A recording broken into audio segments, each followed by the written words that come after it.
Hello and welcome to today's episode of Not Defined by Endo. Today, I'll be speaking to Endo Warrior, an advocate, Alex, who is sharing her story about her endometriosis. Alex, whose name literally means warrior, has been through a lot, including having a UTI from the age of 7. She had a hysterectomy, and this did not stop her endometriosis symptoms, and she's had to battle thoracic endometriosis after. Alex is now a couple months post-excision surgery, and she's testament to the fact that a properly done excision surgery can drastically improve your quality of life when dealing with endometriosis. So sit back, relax, and let's have a listen. How are you? I'm good. How are you? I'm very well, thank you. Very good to meet you. Yes, you too. I know it's very sort of strange now that we can just contact someone on Instagram and say hello. It is. It's amazing. It makes the world feel less big. Exactly, yeah. And to be honest with you, I've met so many people. It's amazing, especially with endometriosis. Like seriously, Yeah. it's a blessing that we are able to connect with each other. And I don't even remember when I started following you, but I just saw your very yellow page and I was like, oh, so cute. The queen of yellow. I know. Really, really good. So I saw your one of your posts and I was just like, I was happy that you had done your surgery and you were feeling good. And then I saw a couple of your posts, which we'll talk about. And I was like, oh my goodness, I need to speak to her because I felt the way, as in, I know that feeling, like when you said you were just tired of like the whole awareness, raising awareness, and just constantly like an uphill battle. And Yeah. you need to keep reading. You need to. Sometimes you're like, what do I even post today? Like, what do I tell people? What, So that really struck a chord with me. So Well, that's good. yeah. Fascinated. But well done on everything you're doing as well. Thank you. Yeah. Yes, I'm trying to slowly change things over here in Canada, but it'll take. Don't even, yeah, just, do you know what? Right now, I just know that every person we speak to, or, is enough. Because Nancy, she said she has been doing this for like 30 years and it's still where it is, like seriously. And she's made a lot of, like, she's covered a lot of ground. There's a lot of, things happening now. And, Yeah. we're all part of the journey, part of the race. So, yeah. And I think honestly, like, yeah, because there's like your main hub of like the original advocates. So you have Nancy, you have Sally Sorrell, you have Lisa from Invisible Endo, and then you have, hang on, there's one more, Wendy Bingham. And so those are like your top 4. And they've been doing it for so long and it's fantastic and everything that they've done, but they're also all coming to a point in age where I think they're just tired. And then at the same point, now that you have social media and how much more the community has like, expanded over the years. And now we're, before social media and the internet and all of that, it's like the advocates could only take care of like who's walking into the doctor's offices. Yeah, exactly. Whose address they have to mail stuff. Now it's all at your fingertips. Yeah. So, like you're in the UK, I'm in Canada. There's people in the States. There's people in Europe, in Africa, like everywhere, and we're all just intertwined and connected, sharing resources and information. Yeah. So, like with Nancy saying, a lot of it's kind of stayed the same. I think that in the next probably 3 to 5 years, there's probably going to be a shift just because of how much everything's happening now on social media. Yeah, I agree. Right. So it's kind of a privilege that we're part of this, and Absolutely. It's keeping us positive. I think it would be so much harder to be an advocate then than it is now. Definitely. Right? Yep. I'm like, oh, I'm so tired. I'm so tired. And it's like, Alex, you post things online. Like, it's really not that difficult. But it's so hard though. It's so hard. Like thinking of you because you want it to be, good proven content. At the same Yeah. time you want it to be like, if you notice mine, I don't even put myself because I can't even be bothered. Like I can't do I can't. A lot of work. The hair, the makeup, the I outfits. know, how do you do it? Finding somebody in the middle of the day to take your picture. Yeah, I just say, you know what, I'll just give information and I'll talk about my podcast and that's it. I just can't, Yeah. because we're still dealing with our own health issues as well. Remember, Mm-hmm. so in our own lives, so we can't, do too. I tried before. I used to be like, oh my god, I need to post every day so that people can see. People Yeah. need to help. Oh my god, Instagram Yes. algorithm. Trying to beat the algorithm. Seriously, I was, Seriously. and I was like, you know what? No, No, I know I did the same thing. I would post I'd even post multiple times a day.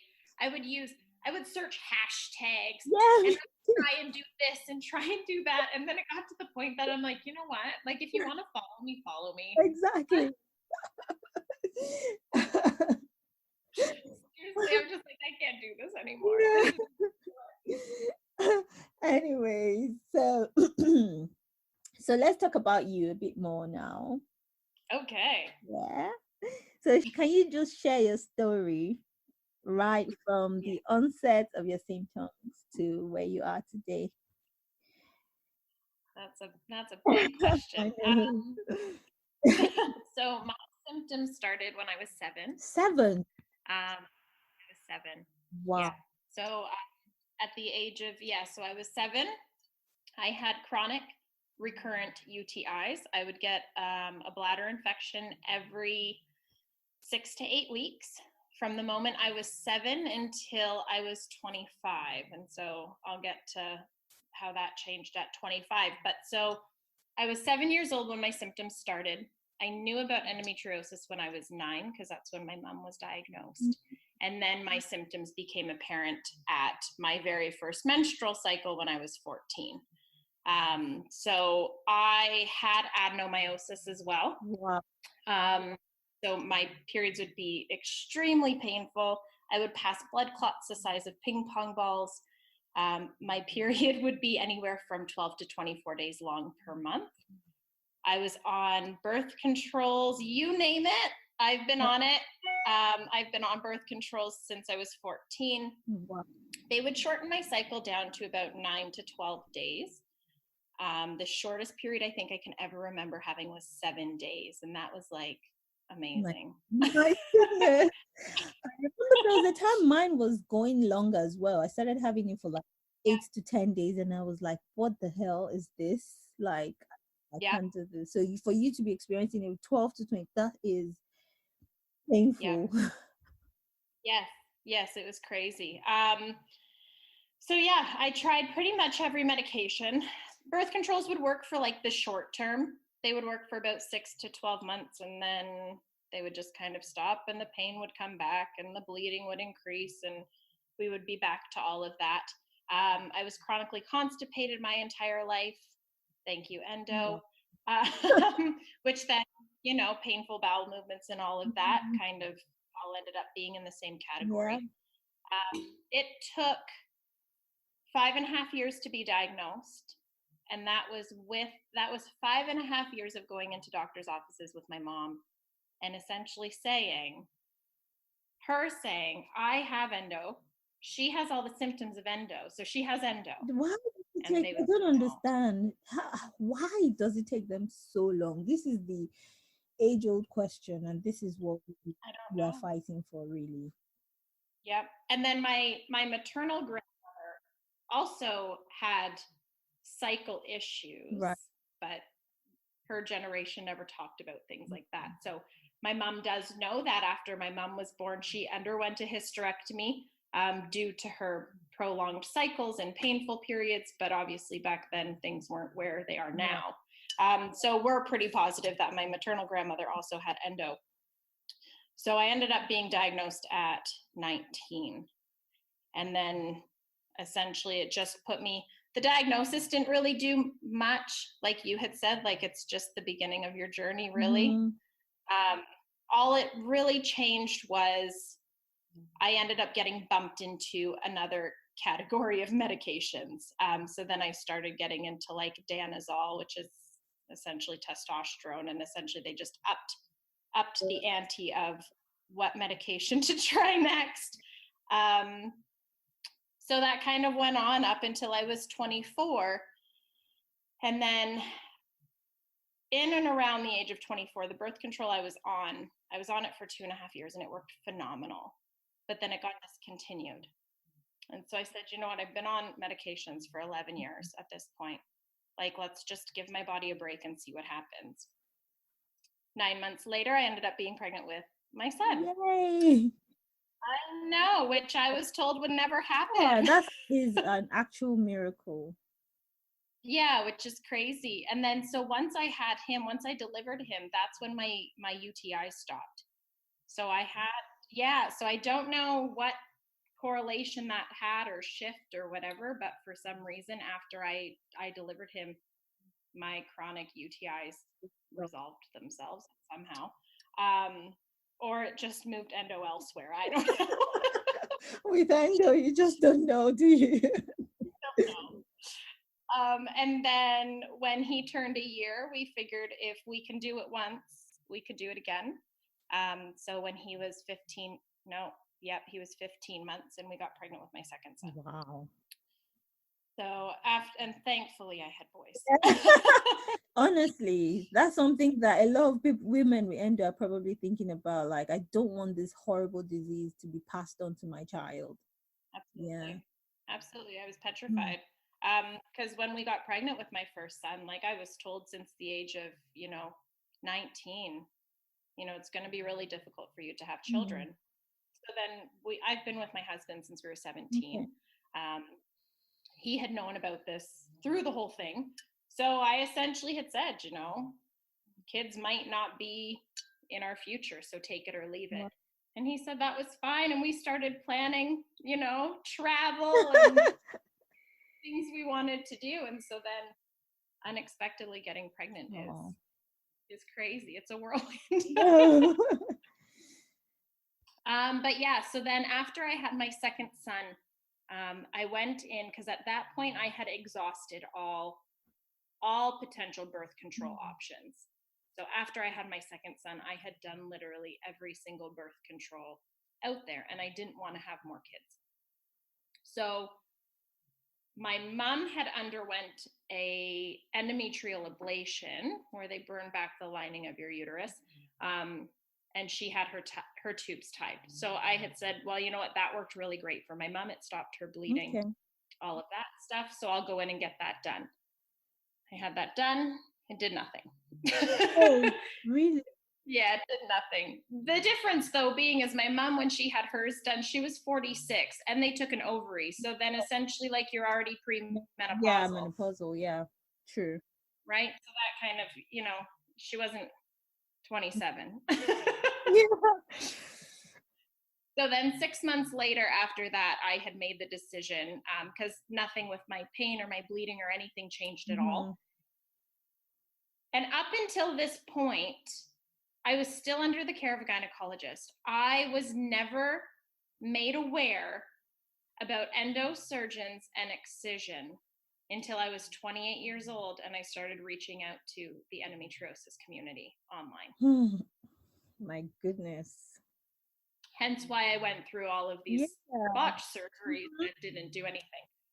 So when I was 28, so 6 months after my tubal ligation and my endometrial ablation, I decided to undergo a hysterectomy. Because at that point, I was suspected for adenomyosis. I was already sterile and wasn't going to have kids anymore anyways. So please just take it. So she took cervix, uterus, both tubes, and my right ovary, because my right ovary had scarring from recurrent cysts on it, and all of my pain was always right-sided. Okay. But I kept my left ovary so that I would avoid having to utilize hormone replacement therapy. Yeah.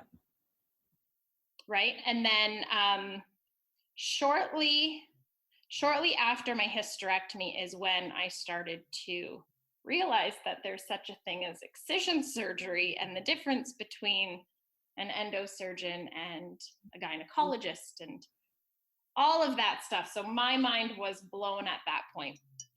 However, at that time, everything was fine for the most part. So my bleeding stopped. Most of my pain resolved, because I think a lot of my pelvic pain was mainly adeno, because my endo really only affected like my bowel movements and my urination. Okay. Right? Where my adeno symptoms, like it gave me intense cramping, insane vaginal downward pressure. Like it was just awful. 6 months post hysterectomy, I started to experience thoracic symptoms. So I started to experience this weird feeling of chest pains and not being able to breathe. And so it would happen randomly. But prior to my hysterectomy, I have tracked everything my entire life. Since the moment I was 14 years old, I would have a book beside my bed and I would write down my periods in it. How long they were, the pain level, clots, no clots. So when all of these things started happening, because I had no period to base it off of anymore, I was like, I'm going to start tracking this and writing it down and just see if there's a correlation to something. Yeah. So I started writing it down, and then probably about 3-4 months into it, I kind of put it on a calendar and I looked back, and it fell into a cycle of being 14 days apart of symptoms. Oh my God. So I was like, okay, so there's your ovulation and there's your cycle. And I actually put it into a period tracker app as well, just to see how that would work out. And it essentially aligned perfectly. So then that's when I started reaching out more into the endometriosis community and trying to gain more insight onto, can endometriosis affect your lungs? Because I had no idea it was a thing. I know. Like, seriously. I think the scariest for me has been that it can affect your brain. It can affect your nostril. Like, it can come up. Like, I don't. Yeah. It's been found in every organ except for your spleen. It's crazy.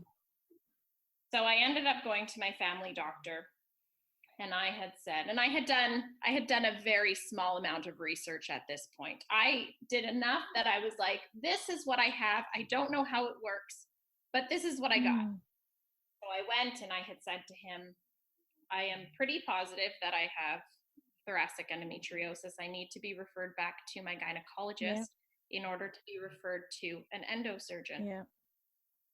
And he had told me that thoracic endometriosis is impossible, as endo cannot reside outside the pelvic cavity. And what I was experiencing was hormonally induced anxiety attacks.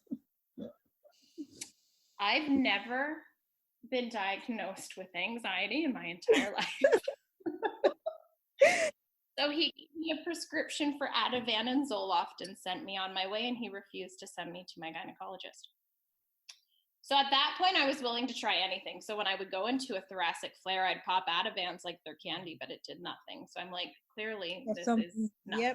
This isn't what that is. So then I ended up calling his office a couple days after that appointment, and I lied about why I needed to go see my gynecologist. Mind you, this has been my gynecologist since I was 19 years old, and I had to fight to get back to her. So I called and I had essentially said, well, like after my hysterectomy, I'm just experiencing some more pelvic pain. I would just like to go back to her to talk about how my surgery went and the possibility of sending me to an excision surgeon, because at this point now I knew what excision was. Yeah. So then he finally sent me to her. I walked into her office, essentially. I was there for 3 minutes. I said, these are my calendars of my symptoms. This is what I think I have. These are all of my symptoms in a whole. I need to go see an endosurgeon. And she's lovely. She said, I'm calling him on my lunch break personally. Oh, that's awesome. Yeah. So I got into him within 3.5 months of seeing her.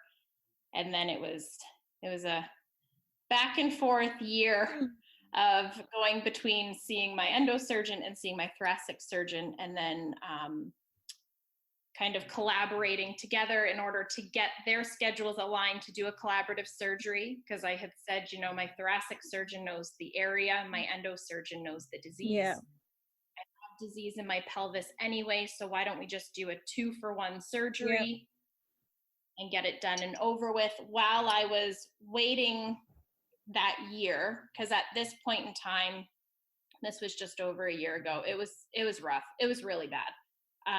So I was on Oralissa for 10 months while I waited for that surgery to get organized, because if I didn't have something to help me, I would have been out of commission, essentially. Did you have any clear side effects from Oralissa? Yeah, so I had done, in the beginning, I did 2 months of Lupron with Adback, and it was horrible. Yeah. It was absolutely horrible. It took away all of my endo symptoms, but the side effects were worse to deal with. With the Lupron, it was night sweats and dizziness and fatigue and depression and anxiety and nausea and lack of appetite and zero sex drive. And I was physically here, but I was a shell of a person. Wow. So I had said, you know what, I've dealt with this disease my entire life. I can handle the disease. I can't handle all of this. Extra, yeah. So then when I had gone back to him after 2 months of being on or Lupron, it would have been time for my 3rd injection. And I said, I can't do it anymore. And at that point, Oralissa had just been released the month prior in Canada. Okay. So he said, well, you can try this, see how this works. If it ends up being the same, because it's a pill, just stop taking it. So I said, okay, well, that's, you know, at this point, I'm willing to do anything in order to cope. While things are, because things move very slowly in Canada.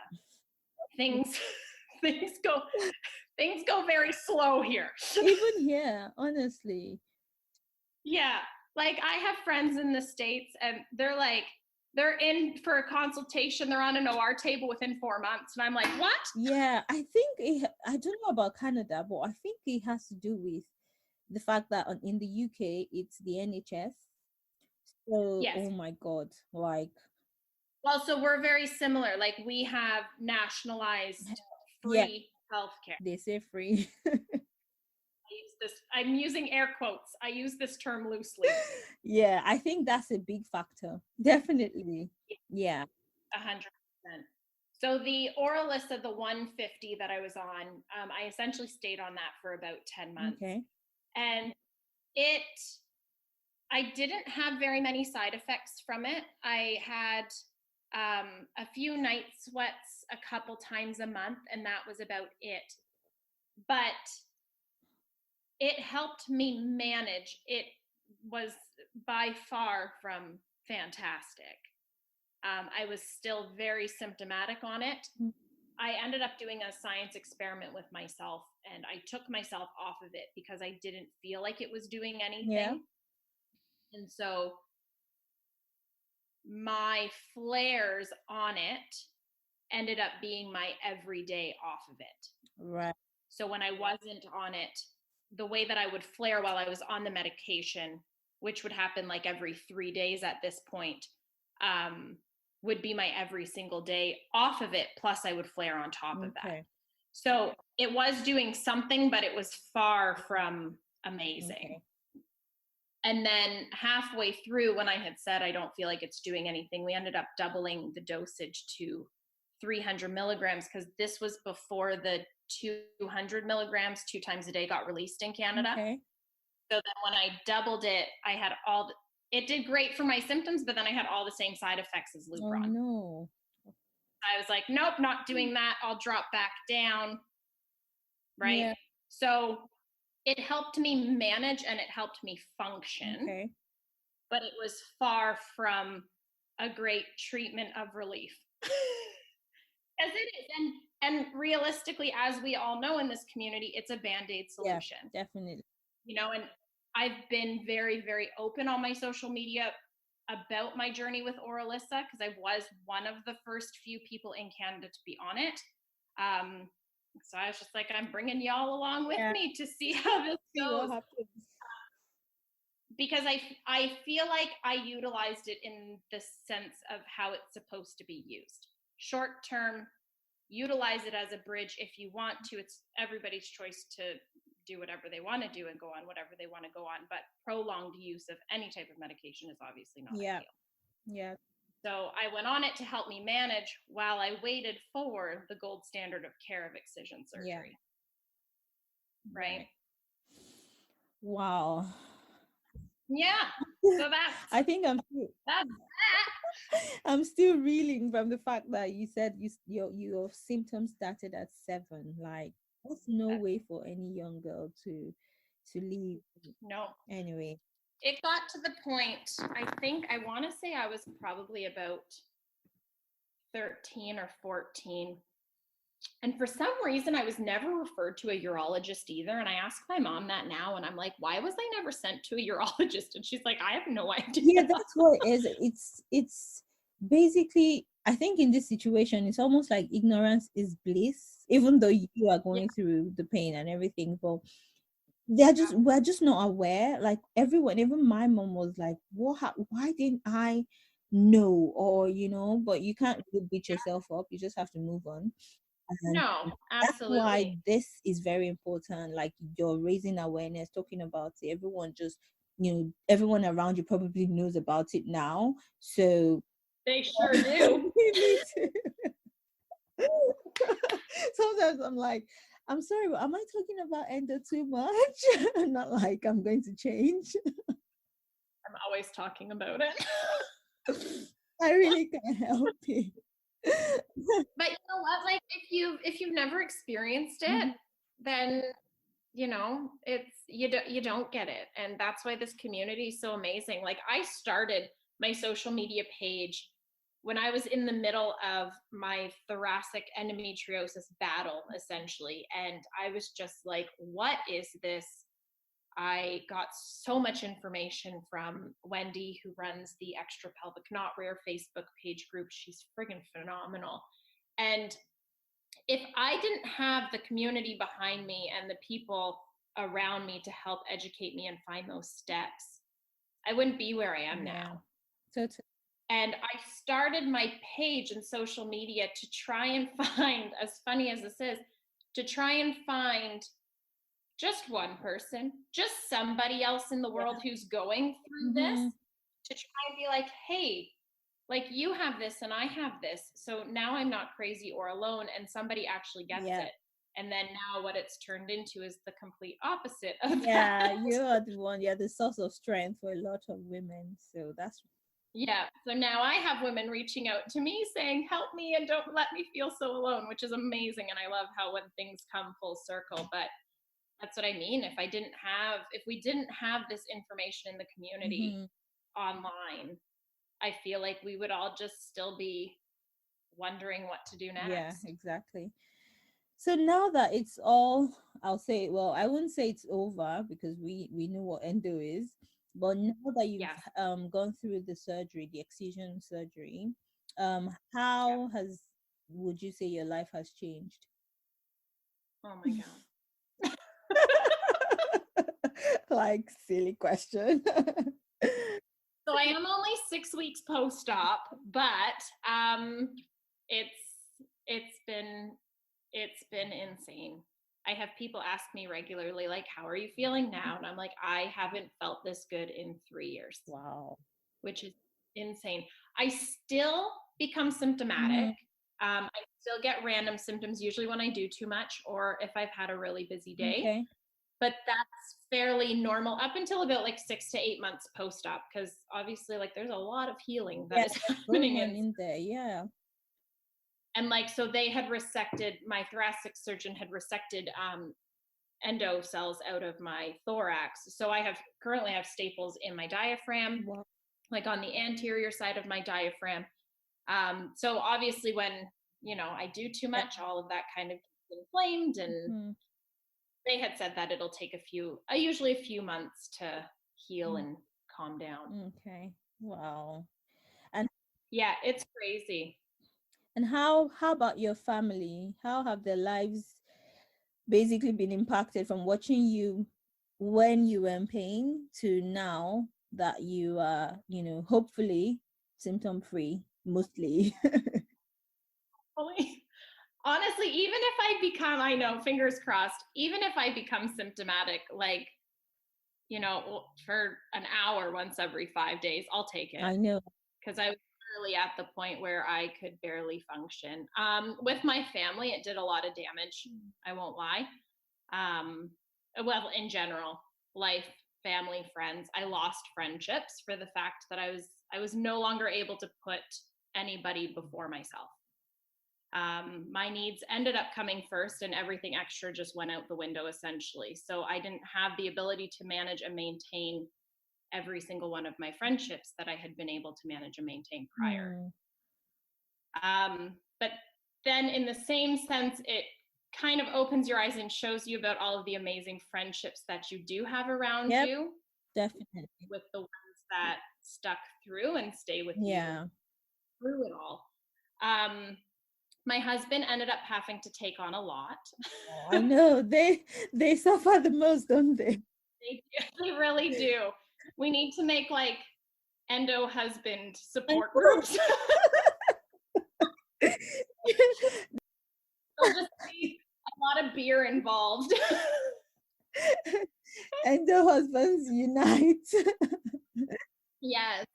Yeah, he took on a lot. I essentially was able to manage my work day. I would help prep dinner and then make the kids lunches, and then I was in bed by about 6:30 most nights, just because I couldn't physically manage to do any more.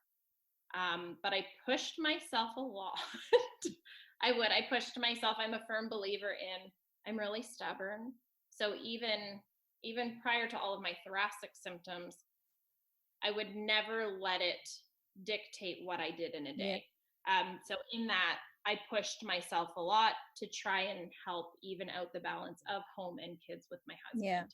Because as hard as it was, I felt guilty of putting it all on him. I know that feeling. Yeah, like it's hard, especially when prior to all of this, I enjoyed cooking and taking care of the kids and making their lunches and doing their homework and all of that stuff with them, and then essentially it gets ripped out from you. So my kids, it also affected them a lot, to be honest.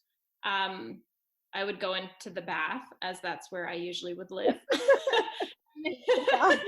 And they would come in and kiss my head and ask if I'm okay and if I can breathe today. They were so sweet. But honestly, they're the most caring and compassionate little boys. And so I honestly feel that watching me struggle for the last 3 years has helped shape them into that. That's amazing. Yeah, that's really good. Yeah. And I broke down in the hospital after surgery because my husband had brought the kids to come visit me the day after. And my oldest son walks in and he gives me a big hug, and he said, the first thing he says to me is, "So mommy, this means you're going to be fun again." Oh my God. Oh, yeah. That would make me cry. I know. So it was so sweet. So sweet. Yeah. I think sometimes I even feel the pain. I forget about my pain and I just look at them, my family, and I'm like, they must, because they don't know the feeling, but they can just see in pain and they feel helpless. They don't know what to do. Yeah. And that was a lot of it too. Like my husband and even my kids, like they would constantly be like, almost torn and heartbroken over the fact that there was nothing that they could do to help. Exactly. Yeah. So we always have to remember that they are going through, something on our behalf as well. Yeah. Oh. So let's talk about diet, and let's just talk about alternative medicine. Right. So we all know that endometriosis requires an integrative approach. And even though Excision is gold standard of treatment, there's a lot of information and advice about diet and exercise, meditation, Chinese, all of that. Do you do Absolutely. anything like that? Do you incorporate that into your lifestyle? And then what's it I like? I do. So I have been vegan for 4.5 years, mainly due to endo symptoms creating chronic constipation. So even prior to Mm-hmm. excision, uh, I found that dairy and meat would, it was almost like my body just wouldn't digest it. Right. Um, it was awful. So then I just ended up cutting it all out. I was never a big dairy and meat person to begin with. Okay. So to cut it out wasn't a huge deal for me. Both of my boys are also sensitive to dairy, so we are a dairy-free house, so it made it really That's easy. good. Yeah. Yeah, so I'm gonna obviously continue with that. Just it's been working for almost 5 years, and obviously, as we know, red meat and dairy are inflammatory foods, which aren't great either. Um, I am wanting to get more involved with doing some yoga. I'm under the care right now of a naturopath who specializes in balancing and dealing with female hormones only. Okay. Um, so I'm doing a lot of stuff with her as well, with some supplements and kind of some follow up. I've only seen her once though, because I wanted to wait until I was like a little bit healed from Yeah. surgery before I start jumping in Mhm. and doing the hormone thing, because I just got off GnRH medications Okay. that I was on for a year as well. So waiting for kind of all of that to die down. But yeah, and then obviously I'll probably end up looking into acupuncture as well, because I've heard that that's really fantastic. Yeah, I've heard that too. And did you do Yeah, or anything, any pelvic therapy? I did. I would probably say about 5 times prior to surgery. My surgeon had recommended it. And I was actually interested in it prior to him recommending it. Mhm. I just never ended up going. So then when I knew surgery was coming up, I'm like, you know what, I'm just going to do this. And honestly, my pelvic floor wasn't horrible. Okay.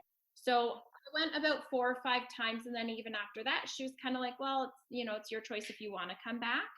Um, so I felt like everything was pretty good. Okay. Yeah.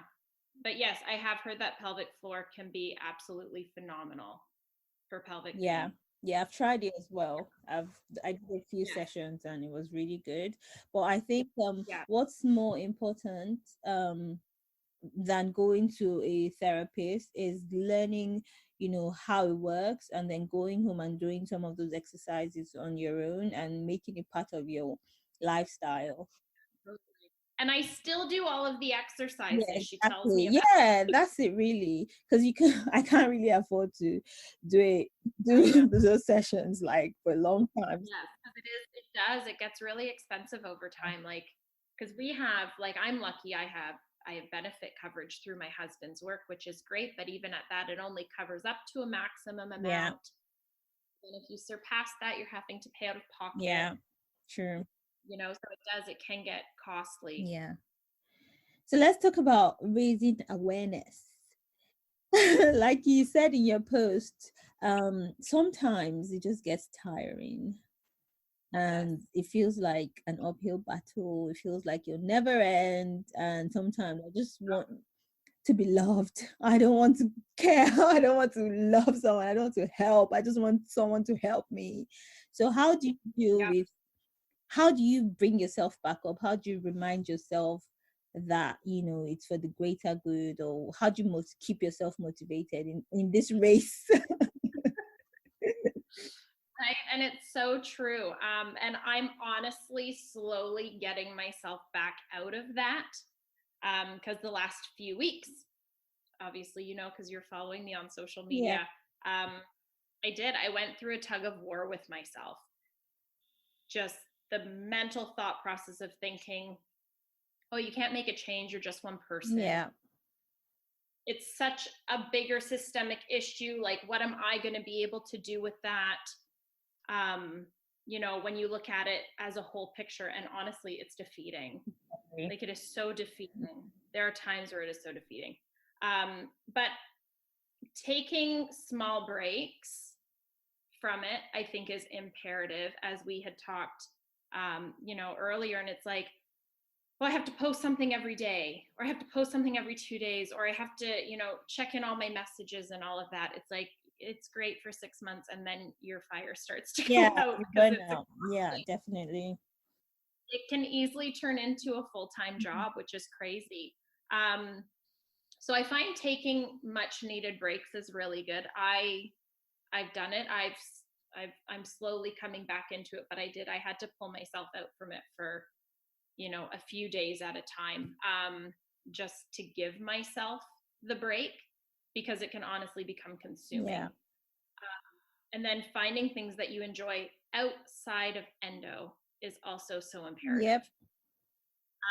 So like, as some of my followers have started to notice, like, I'm now talking about makeup. Yeah, I noticed as well. Because it's something that I enjoyed so much prior to the last 3 years, where endo consumed me and took everything away from me. So now it's like, it's trying to find those small things that I used to enjoy, or I'm finding out that now I enjoy. Yeah. And kind of focus on that at the same time. So even on my social media, I'm like, well, I want to talk about makeup too. So we're going to talk about makeup. Deal with it. Yes. But I do find as well at the same time, and I have to remind myself of this often, that I find we spend so much time focusing on the mountains ahead of us that we often forget to turn around and look at how big the mountains are behind us. And trying to do that when you're feeling defeated is important, because you're looking at these, these mountains ahead of you, and it's just like, I don't know if I can accomplish that. I don't know if I can get through that. Yeah. And then it's like that little voice in your head, and it's like, but look at what you've already done so far. Yeah, that's the best advice. That is, I'm going to use that. Do it. You're allowed. Oh, thank you so much. So give me one final advice for Endo Warriors who are in different stages of their journeys. Yes. Keep fighting, keep searching for answers, and keep searching for the right doctor. Know that you are so far from alone, and find Endo Warriors and advocates via social media, because this community is built up with so much love and strength and compassion. Yeah. I wouldn't be where I am today if I didn't have this community. And as you, I'm sure, feels the same way, and other ones of us who are essentially now immersed in the community. So get yourself immersed in the community if you haven't already. Thank you. I hope you enjoyed this episode. If you did, I'd love to know. Send me comments or even a DM through my Instagram or Facebook page. Share with your friends and subscribe to the podcast. If you also want to be a guest on the show, to share your story and be a voice as we advocate for women all over the world, I would love to have you. Send me an email at info@notdefinedbyendo.com. If you have any questions or topics you would like me to discuss, feel free to shoot me an email or message me on social media. All of this information can be found in the show notes. Until next time, my name is Teniola, and remember, you are not defined by endo.